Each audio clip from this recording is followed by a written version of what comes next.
Hello students. Last lecture में हमने study किया था group velocity and phase velocity के बारे में। जो अकॉर्डिंग टू डे ब्रोगली उसने कहा था lambda is equal to h upon p होता है। पी की जगह हम एम भी रखते हैं। और उसने कहा कि जो एम मास का पार्टिकल वी वेलोसिटी से चलता है तो उसके साथ में एक वेवलेंथ इंक्लूड होती है। जिस वेव की स्पीड को हमने कहा था भाई आपका पार्टिकल तो v स्पीड चल रहा है और जिस स्पीड से वो चल रहा था पार्टिकल उसके वेग को उसके वेलोसिटी को हमने फेज वेलोसिटी कहा था। और हमने ये चीज प्रूव भी की थी। हमने दिखाया भी था कि जो कुछ समय बाद में वेव आगे चली जाएगी और पार्टिकल पीछे रह जाएगा। श्रोडिंगर ने इस कमी को दूर किया, इस कॉन्ट्रडिक्शन को दूर किया और उसने कहा कि एक पार्टिकल से एक वेव नहीं निकलती, एक से ज्यादा वेव निकलती है। उन वेव्स का सुपर पोजिशन होता है और सुपर पोजिशन होने के बाद में एक वेव पैकेट जनरेट होता है। और इसके बाद हमने दर्शाया था कि यहाँ पर जो है आपका जो ग्रुप वेलोसिटी है वो पार्टिकल की वेलोसिटी की क्या हो जाएगी, बराबर हो जाएगी। ये पार्टिकल वेलोसिटी और ये ग्रुप वेव की वेलोसिटी। और इस स्थिति में यहाँ पर पार्टिकल एक पैकेट के रूप में चलेगा और उस समय हमेशा उनके साथ में एक वेव इंक्लूड रहेगी, रिजल्टेंट वेव। ठीक है। और ये जो पार्टिकल का इफेक्ट, जो वेव का इफेक्ट होगा एक छोटे से एरिया में, छोटे सी लेंथ में, डेलक्स में इंक्लूड रहेगा। ये हमने यहाँ डिस्कस किया था। मैथमेटिकली भी हम यहाँ पर प्रूव कर सकते हैं कि यहाँ पर आपका जो है group velocity Vg is equal to V है। इसको मैथमेटिकली भी प्रूव कर सकते हैं। जैसे हम यहाँ पर कहें कि आपका जो यहाँ है कि मान लेते हैं कि इसको जो फेज वेलोसिटी और ग्रुप वेलोसिटी को हम अंडरस्टैंडिंग करने के लिए हम जो है इसमें क्या करते हैं कि जो एंगुलर फ्रीक्वेंसी होती है, मान लेते हैं टू वेव्स है आपकी, टू वेव्स है जिनके एम्पलीट्यूड क्या है, आपके ए है। भाई ग्रुप वेलोसिटी में क्या होता है, दो या दो से अधिक वेव्स होती है। हम यहाँ टू वेव्स को लेकर चल रहे हैं। भाई ग्रुप वेलोसिटी में दो या दो से अधिक वेव क्या करती है, सुपर इंपोज होती है और वेव पैकेट को जनरेट करती है अकॉर्डिंग टू श्रोडिंगर। यहाँ से हम कहते हैं कि भाई दोनों वेव्स का एम्पलीट्यूड कितना है, आपका ए है। और दोनों, पहली वेव की जो एंगुलर फ्रीक्वेंसी वो ओमेगा 1 है, दूसरी वेव की एंगुलर फ्रीक्वेंसी ओमेगा 2 है। और ये दोनों अप्रोक्सीमेट एक दूसरे के इक्वल है, मतलब ज्यादा डिफरेंस नहीं है इनकी एंगुलर फ्रीक्वेंसी। ये ध्यान रखना आप लोगों को, क्योंकि एंगुलर फ्रीक्वेंसी में ज्यादा डिफरेंस हो जाएगा तो वेव पैकेट भी हमारा बड़ा हो जाएगा, हम उस चीज को चाहते नहीं है। तो ओमेगा और ओमेगा 2 की वैल्यू एक दूसरे के क्या है, यहाँ पर इक्वल है। अगेन हम इनकी वेवलेंथ मानते हैं, मान लेते हैं पहली वेव की वेवलेंथ लैम्डा 1 है और दूसरी वेव की वेवलेंथ कितनी है आपकी, लैम्डा 2 है। इस चीज को हम यहाँ लेके चल रहे हैं। और बिकॉज अब हमने यहाँ पर एक फंक्शन की बात की थी, भाई वेव पैकेट को शो करने के लिए हमने एक फंक्शन यहाँ पर कहा था। और उस फंक्शन को हमने कहा था कि फंक्शन जो होता है साइन होता है, जो टाइम t और पोजीशन r पर डिपेंड करता है। यहाँ पर r थ्री डायमेंशनल, ये फंक्शन थ्री डायमेंशनल चीज को शो कर रहा है। वन डायमेंशनल के लिए हम यहाँ क्या लिख सकते हैं, इसमें x को यूज कर सकते हैं। हम ये कहते हैं कि वेव x एक्सिस की डायरेक्शन में यहाँ पर चल रही है। तो यहाँ पर पहली वेव के लिए जो आपका वेव पैकेट होगा, पहली वेव के लिए जो वेव पैकेट के लिए जो वेव फंक्शन होगा वो बन जाएगा आपका साइन 1 और ये x t that's is equal to a। और बिकॉज ऑफ ये क्या है आपका, ये एक कॉम्प्लेक्स फंक्शन होता है ना। तो हम जो है मैंने कहा भी, लिखा भी था इसको, ये y is equal to a sine omega t minus k x, जो आपकी डिस्प्लेसमेंट इक्वेशन आती है उसके बेस पे लिख रहा हूं मैं इसको। तो sine 1x that's equal to a sine, हम लिखते हैं omega 1t, omega 1t minus का k1x। ये मैं लिखता हूं x एक्सिस की पॉजिटिव डायरेक्शन में ये चल रही है, उसके लिए हमने ये इक्वेशन यहाँ पर लिखी है। अगेन दूसरी वेव के लिए जो इसका सुपर इंपोज होती है ग्रुप वेलोसिटी में, तो ये साइन 2xt, ये भी पोजीशन और टाइम पर डिपेंड करती है। इसका एम्पलीट्यूड भी a है बट इसकी एंगुलर फ्रीक्वेंसी ओमेगा 2 जो अप्रोक्सीमेट इक्वल है आपकी इस ओमेगा 1 के, पहली वेव की जो है आपकी एंगुलर फ्रीक्वेंसी है। और साथ में k2 where k1 k2 are constant, अपन बोलते हैं वेव कांस्टेंट ये कहलाते हैं।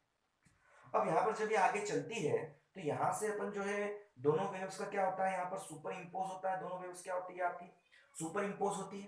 है ना। हम यहाँ पर बिल्कुल लिख सकते हैं इस चीज को। तो यहाँ पर दोनों वेव्स क्या करती है आपकी, सुपर इंपोज होती है। तो सुपर इंपोज होने पर यहाँ पर कह सकते हैं according to principle of superposition, एक नई वेव जनरेट होगी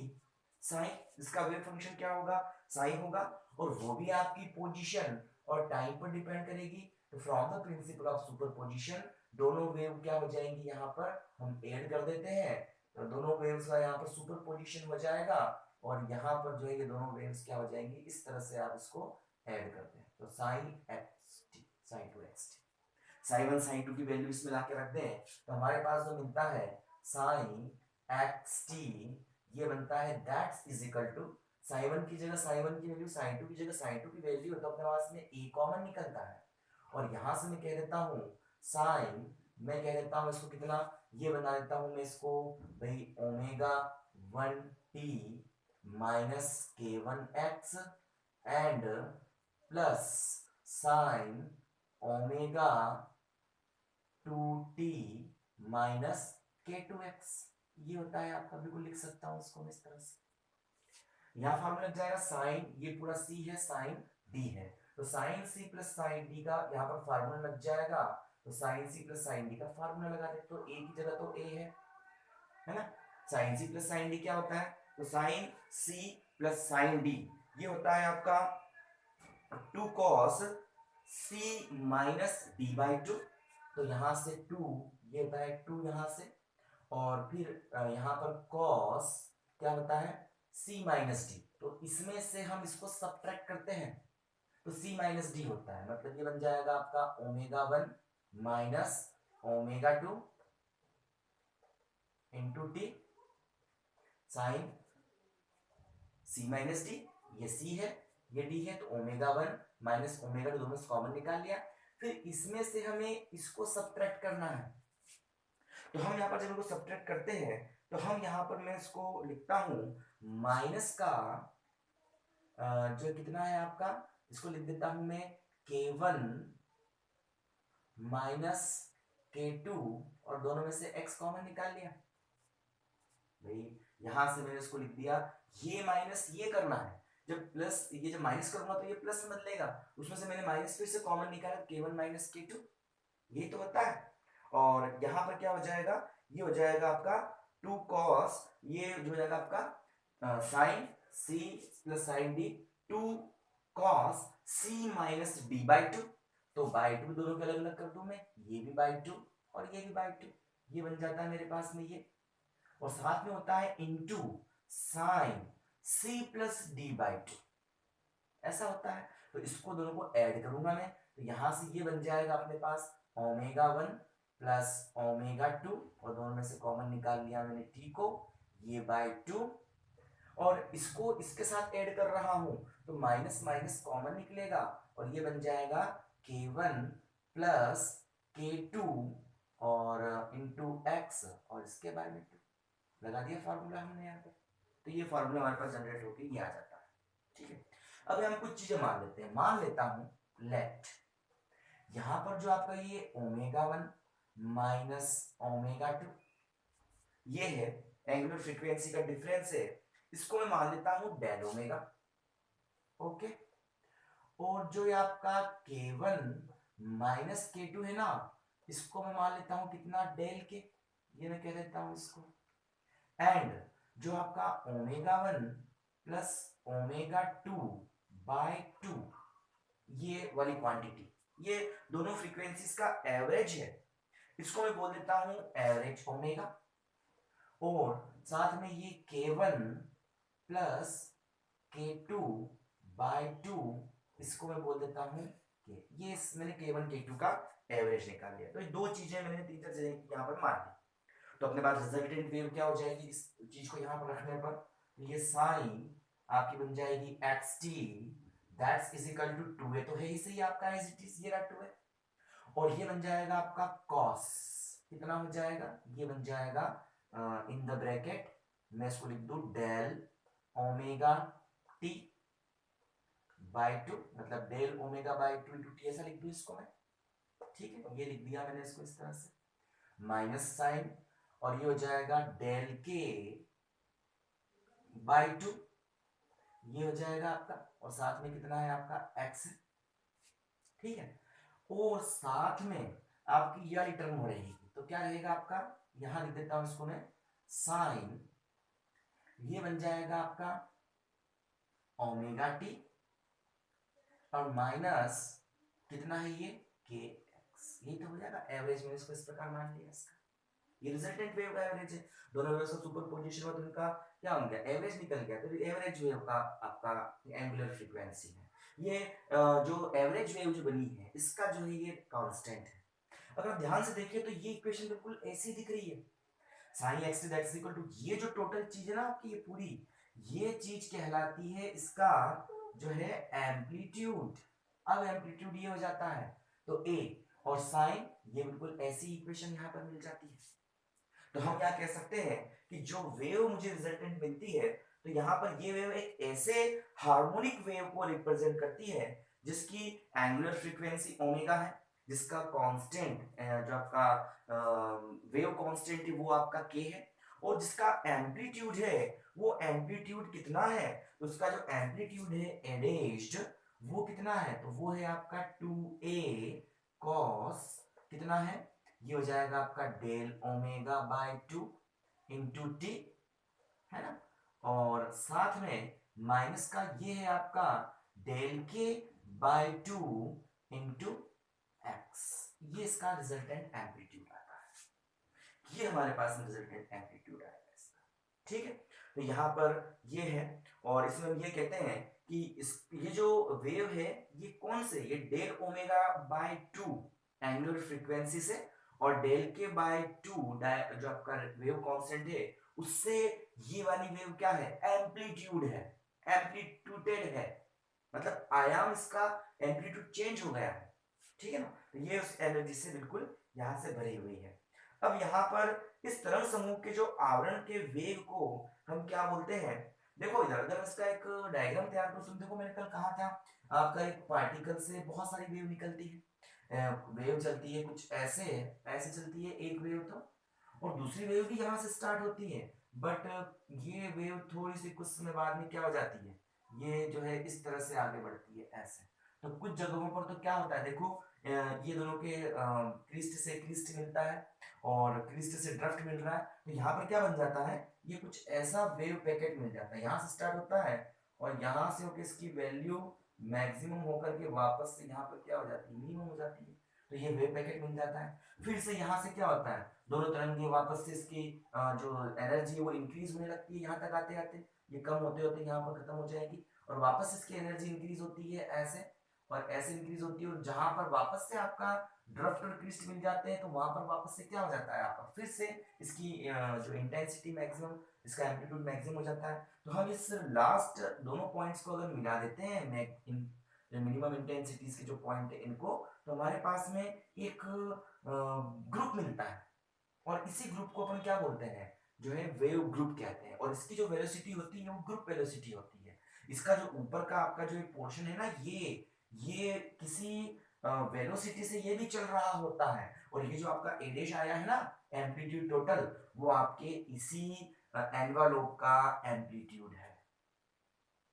इन दोनों वेव्स का रिजल्टेंट वेव का तो एम्पलीट्यूड ये था, सुपरपोजिशन हुआ तो मैंने यहाँ पर एक रिजल्टेंट वेव मान ली और मैंने बोल दिया ये आपका वेव पैकेट बन गया। ये जो वेव पैकेट का एनवालोप है ना, उस एनवालोप की ये है आपकी क्या, ये है आपका एम्पलीट्यूड,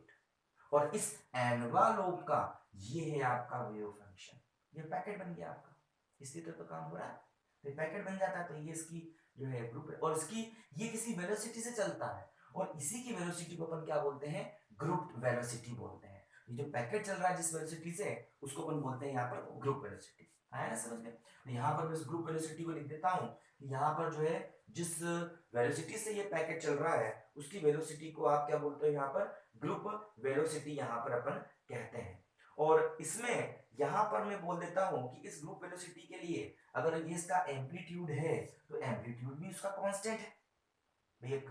फिक्स एम्पलीट्यूड तक वो जाता है मैक्सिमम, फिर डाउन होता है, तो मैक्सिमम एम्पलीट्यूड रहता है, तो ये आपकी ये जो क्वांटिटी होगी इस एडेश को कांस्टेंट करने के लिए ये कांस्टेंट, तो ये भी क्या होना चाहिए आपका, कांस्टेंट होना चाहिए। तो ये फिक्स्ड ग्रुप वेलोसिटी से वो वेव चल रही है आपकी मीडियम में, तो ऑब्वियसली बात है एम्पलीट्यूड को कांस्टेंट होना पड़ेगा, और एम्पलीट्यूड कांस्टेंट होने के लिए ये कांस्टेंट आपका पहले से ही, तो इस क्वांटिटी को भी क्या होना पड़ेगा आपका, कांस्टेंट होना पड़ेगा। तो फॉर मैं लिख देता हूं, फॉर मैक्सिमम एम्पलीट्यूड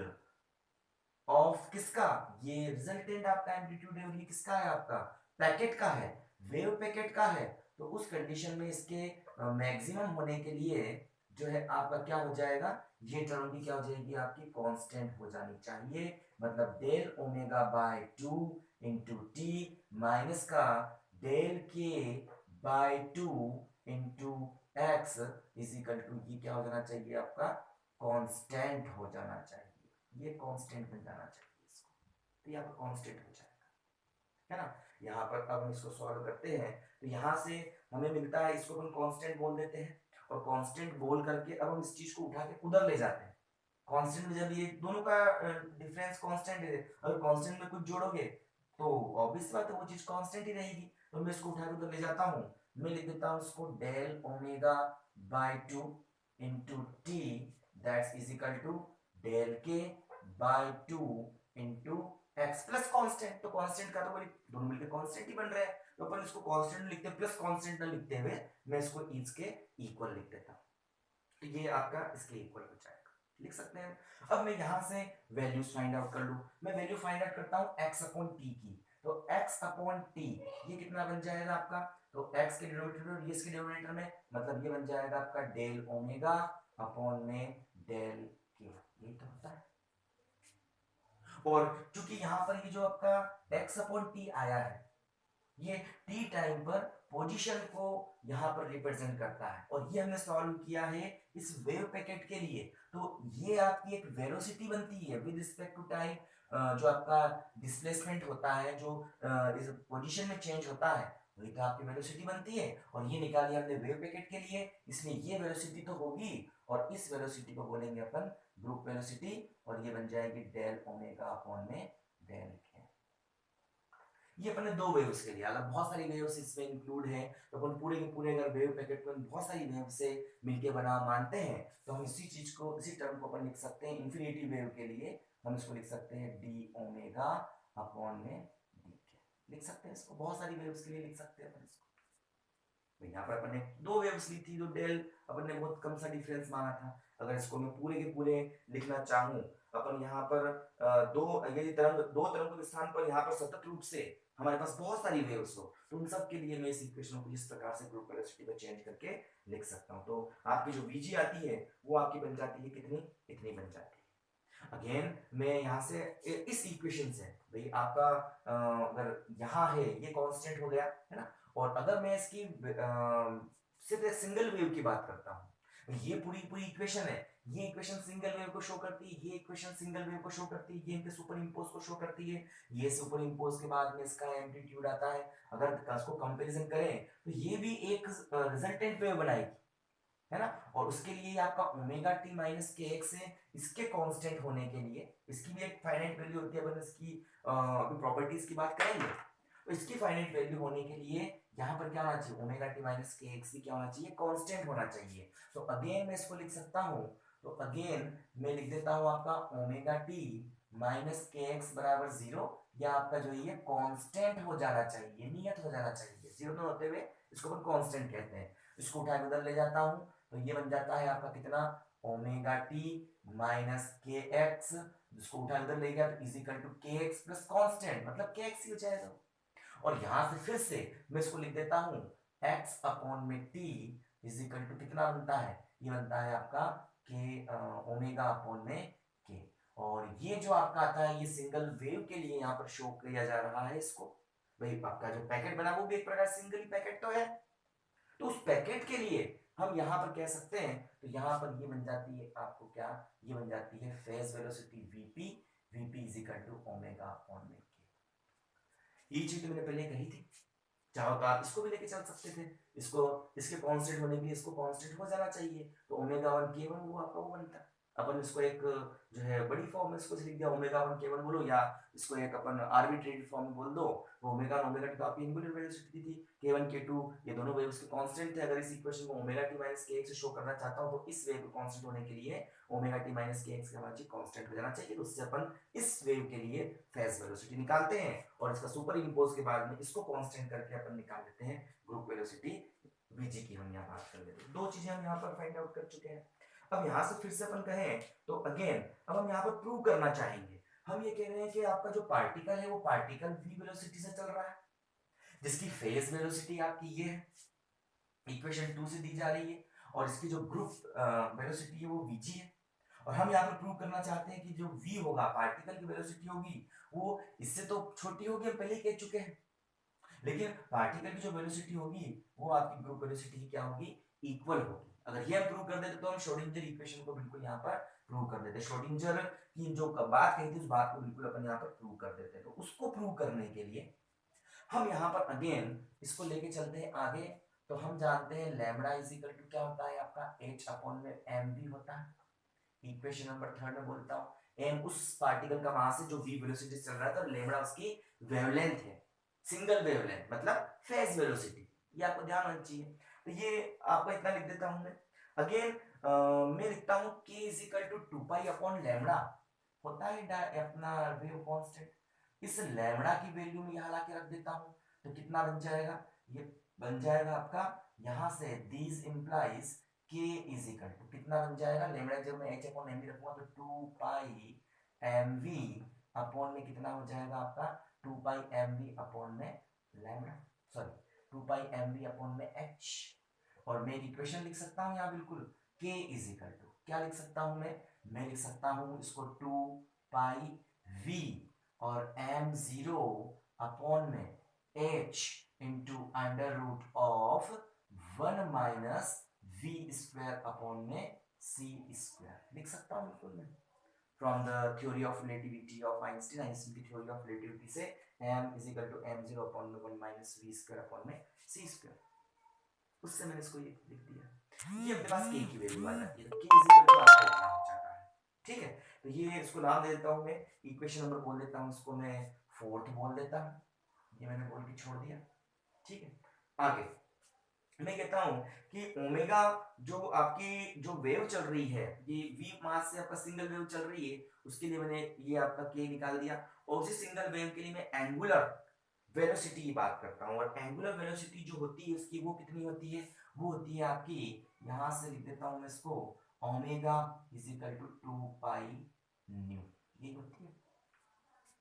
ठीक है। और यहां से इसको मैं फिर से सॉल्व करता हूं तो omega is equal to 2 pi nu मुझे मिल जाता है, और अगर मैं एनर्जी की बात करता हूं तो E is equal to h nu से मैं लिख सकता हूं 2 पाई E अपॉन में h, अरे E is equal to h है तो nu is equal to E upon h हो जाएगा। यहां से इस E की जगह मैं रख देता हूं, बिकॉज ऑफ कंपेयर करता हूं मैं जो आपकी एनर्जी को, आपकी जो आइंस्टीन का जो रूल है E is equal to m into c square, तो E की जगह mc स्क्वायर रख दिया अपॉन में मैंने इसको h कर दिया, ठीक है। अगेन इसको मैं लिख देता हूं, यहां से लिख देता हूं इसको मैं, तो मैं लिखता हूं इसको omega that's is equal to 2 pi, है ना, m की जगह रख दूं मैं m0 c स्क्वायर अपॉन में h, और अंडर रूट में फिर से क्या वही 1 माइनस v स्क्वायर अपॉन में c स्क्वायर, यही तो रख सकता हूं मैं, m is equal to m0 theory of relativity, ठीक है। तो ये रख दिया मैंने, तो ये इक्वेशन नंबर अपने पास 5 हो जाती है। इतना मान मैं फाइंड आउट कर लेता हूं, सभी इक्वेशन 4 इक्वेशन 5 तक मैं आ चुका हूं। आगे हम इसको कहते हैं, तो आगे मैं इसको सॉल्व करता हूं, तो यहां से इसको मैं क्या कर लेता हूं, मैं यहां से vg की बात करता हूं, ग्रुप वेलोसिटी की बात करता हूं।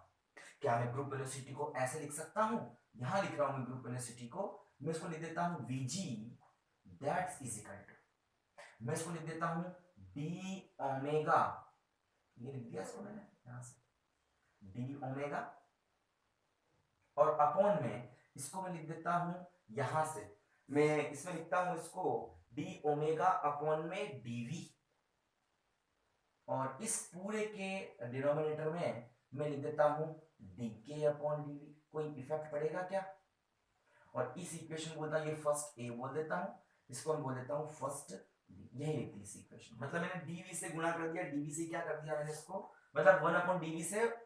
इसके अंश और हर में नॉमिनेटर और डिनोमिनेटर में 1 अपॉन dv से मल्टीप्लाई कर दिया, तो ये dv d ओमेगा अपॉन में dv और dk अपॉन में dv, इसको इक्वेशन फर्स्ट b मैं यहां पर इसको कह देता हूं, तो इक्वेशन फर्स्ट b मुझे मिल जाती है। ओमेगा की वैल्यू हम निकाल चुके हैं, ये रही के की वैल्यू हम निकाल चुके हैं, ये रही। इन दोनों को डिफरेंशिएट करेंगे विद रिस्पेक्ट टू वी और यहाँ पर लाकर पुटअप करेंगे इस चीज को। तो कैसे करें इसको? तो सबसे पहले इस के को अपन डिफरेंशिएट करते हैं विद रिस्पेक्ट टू, तो यहाँ पर कह सकते हैं इन differentiate equation number 4 with respect to कितना, v के रेस्पेक्ट में इसको डिफरेंशिएट कर देता हूं मैं। तो यहां से मुझे मिलता है dk अपॉन में dv, ये मिल जाता है मुझे, that's is equal to v के रेस्पेक्ट में कर रहा हूं, या पहले इसको डिफरेंशिएट कर देते हैं अपन। तो मैं इक्वेशन 5 को कर देता हूं पहले, बाद में देख लेंगे उसको, क्योंकि वो थोड़ा सा ज्यादा लंबा डिफरेंशिएशन होगा इसका। तो d ओमेगा अपॉन में dv, ये मैं कर देता हूं इसको, और d ओमेगा अपॉन में dv इसको मैं करता हूं तो देखो 2 pi m0 c square upon में h, ये तो कांस्टेंट है, बाहर निकल जाएगा और बचेगा क्या, तो ये बनेगा d upon dv of 1 minus v square upon में c स्क्वायर की पावर -1/2, यही तो आ जाता है। और ये उठा के ऊपर ले गया, और उसको मैं अब यहां से क्या कर रहा हूं, इसको मैं डिफरेंशिएट कर रहा हूं यहां से। तो यहां से इसको डिफरेंशिएट करता हूं तो कितना होगा आपका, ये मुझे मिल जाता है इतना। अगेन d ओमेगा अपॉन में dv that's is equal to, ये एज इट इज है, तो 2 pi m0 c square upon में h, और यहां से इसको मैं डिफरेंशिएट करता हूं तो कितना आएगा, तो d बटा dx ऑफ x की पावर n, मतलब कितना होता है n, मतलब -1/2 इंटू वापस से यही इसकी x की पावर n, मतलब n इंटू x की पावर n -1 माइनस 1/2 मतलब -3/2, ये बन जाएगा 1 माइनस v स्क्वायर अपॉन में c स्क्वायर की पावर -3/2 हो जाएगा। लेकिन क्या ये x था? ये तो नहीं था, हमने तो इसको x माना था। तो कितना हो जाएगा फिर से d बटा dv ऑफ क्या हो जाएगा, v square upon c square, मतलब मुझे यहां से इसको डिफरेंशिएट करने के बाद मिलेगा तो माइनस का 2v अपॉन में c स्क्वायर। आगे समझ, डिफरेंशिएशन सब जानते हो, कोई दिक्कत नहीं। यहां से ये जो आपका रहेगा, एक तो माइनस से माइनस कैंसिल हो जाएगा, ठीक है, ये c स्क्वायर से ये c स्क्वायर कैंसिल हो जाएगा, ठीक है, और क्या बचेगा, इस जो है ये 2 से ये 2 भी कैंसिल हो जाएगा, तो जो बच रहा है इसको लिख लें, तो d ओमेगा अपॉन में जो dv मेरे पास बचेगा फाइनली, वो बन जाएगा ऊपर कितना है 2 पाई m0, ये इधर से बचा, इधर से क्या बच गया v, ये v रहा आपका, ऊपर से और कुछ नहीं है, माइनस माइनस प्लस हो चुका है, ये हो गया, और डिनोमिनेटर में h था ही सही, और इस -3/2 उठा के नीचे ले जाओ, ये बन जाएगा 1 माइनस v स्क्वायर अपॉन में c स्क्वायर की पावर 3/2 आ जाता है। तो ये मेरे पास मुझे इतना मिल जाता है, ठीक है, तो ये हम फाइंड आउट कर लेते हैं, और इक्वेशन नंबर आती है आपकी ये 6 मिल जाती है। ये डी ओमेगा अपॉन डीवी की वैल्यू निकालते हैं। अब इस वैल्यू को अपन यहाँ पुट अप करेंगे, लेकिन मुझे पहले डी के अपॉन डीवी की वैल्यू भी निकालनी है, तो उस वैल्यू को मैं यहाँ निकालता हूँ। तो डी के अपॉन डीवी की वैल्यू को यहाँ फाइंड आउट कर लेता हूँ मैं, देखो क्या होगा, तो डी के अपॉन में डीवी मैं निकालता हूँ, कैसे निकलेगा ये, जब इस वाली इक्वेशन को मैं इंटीग्रेट डिफरेंशिएट कर दूंगा, तो डिफरेंशिएट करूंगा तो कितना होगा, देखो जरा, ये बनेगा आपका 2 पाई, है ना, m0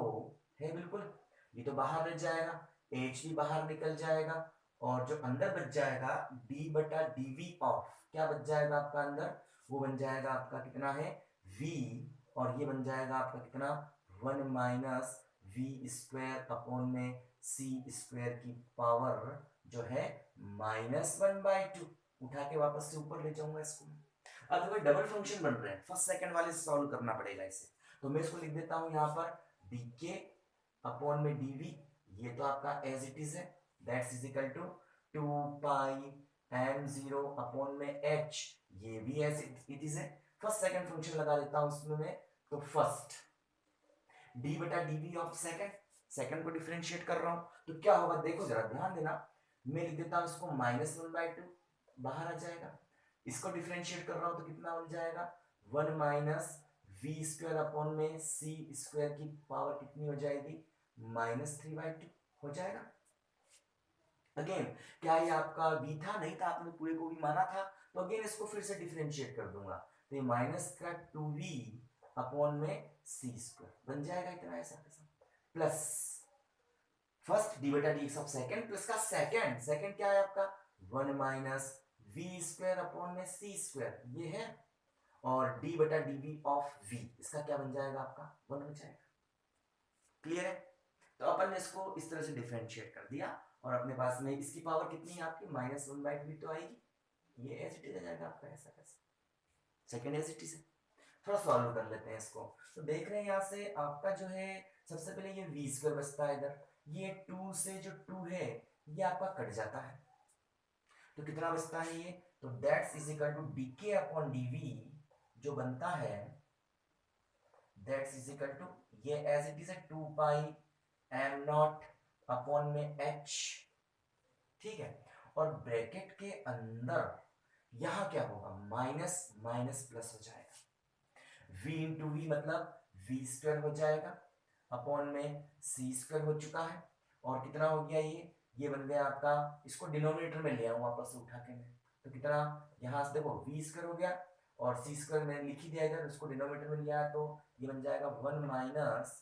वी स्क्वायर अपॉन में c स्क्वायर की पावर कितनी हो गई 3/2, यही तो हो गया, इसकी पावर ये 3/2 मैंने लिख दी इसको, और फिर साथ में क्या है प्लस, इसको भी लिया हूं नीचे, तो 1 अपॉन में 1 माइनस वी स्क्वायर अपॉन में सी स्क्वायर की पावर 1/2 हो गया क्या, एलसीएम ले लेना इसका, तो that's is equal to d k upon d v, ये एज इट इज चल रहा है 2 पाई m0 अपॉन में h, इसका जो एलसीएम आएगा वो क्या आएगा, वो आएगा c square 1 minus v square upon में सी स्क्वायर, इसकी पावर कितनी है 3/2, ये एलसीएम आ जाएगा, तो ये तो आपका ऊपर बचेगा सिर्फ वी स्क्वायर, यही बचेगा, और प्लस, ये प्लस का साइन ये रख दिया मैंने, अब इसमें इसको भाग लगाऊंगा तो क्या बचेगा, एक तो सी स्क्वायर बचेगा मेरे पास में, बचेगा, और जब इससे इसको डिवाइड करूंगा तो कितनी क्या हो जाएगा, ये बन जाएगा आपका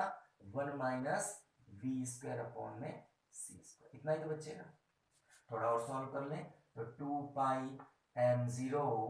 h, यहां से बन जाएगा आपका v स्क्वायर प्लस सी स्क्वायर, और सी का मल्टीप्लाई अंदर मतलब क्या बचेगा, सिर्फ v स्क्वायर, सी स्क्वायर कट जाएगा, और डिनोमिनेटर में सी स्क्वायर और 1 माइनस वी स्क्वायर अपॉन में सी स्क्वायर की पावर 3/2, वी स्क्वायर से वी स्क्वायर कैंसिल, इस सी स्क्वायर से सी स्क्वायर कैंसिल, क्या बच गया आपका ओनली, तो डीके अपॉन में डीवी, ये क्या बच गया, ये बच गया आपका 2 पाई m0 अपॉन में h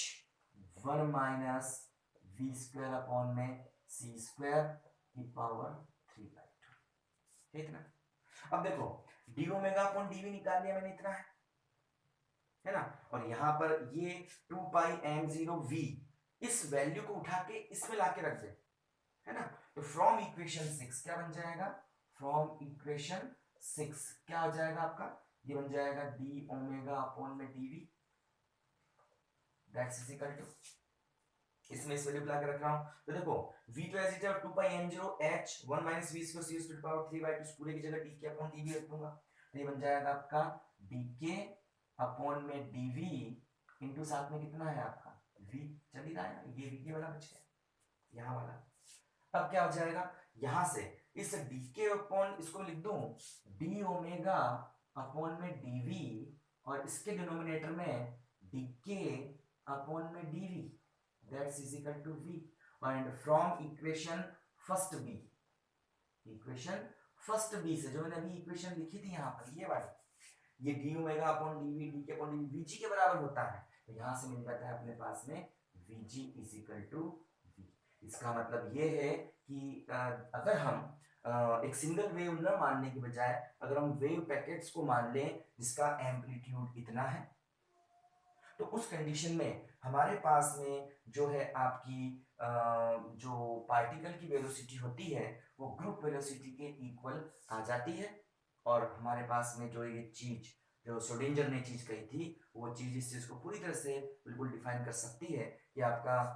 यहाँ पर सिंगल वेव के साथ में सिंगल पार्टिकल उसका सिंगल वेव नहीं होती, उसके साथ मल्टीपल वेव्स होती है जिसकी वेलोसिटी को अपन ग्रुप वेलोसिटी कहते हैं, और वो ग्रुप वेलोसिटी आपकी इस पार्टिकल की वेलोसिटी के इक्वल हो जाती है। मतलब वहां पर जो प्रॉब्लम आ रही थी, वहां पर आपका जो ये वीपी है ना, ये वीपी इस वी से आपका ज्यादा आ रहा था,